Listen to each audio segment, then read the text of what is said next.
There's just no stopping the Chinese, particularly when it comes to knocking off popular product brands of designer handbags, jeans, sneakers, mobile phones and motor vehicles.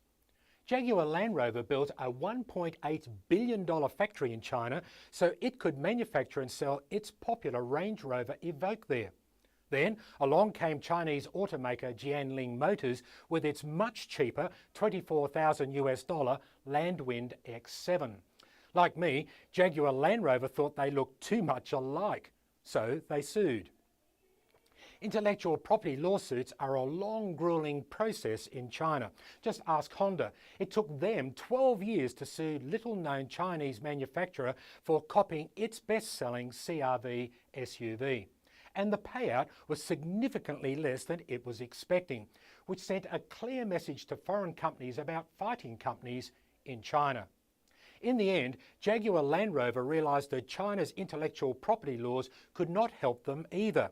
There was always the risk that if they fought it, China could lock them out of the lucrative market altogether. Google found out the hard way. Google used to have 35% of the Chinese search market share, but following a dispute, the government has locked them out.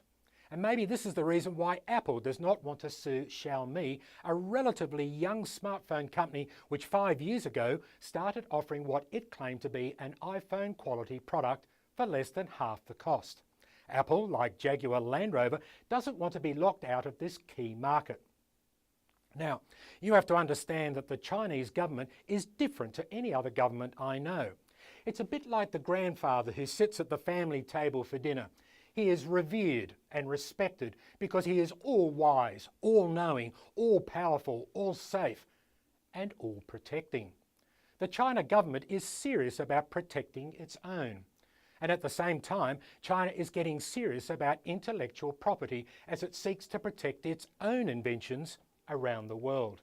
China only entered the World Intellectual Property Organization in 1980, but today it registers significantly more patents, trademark filings and industrial design filings than any other country on the planet.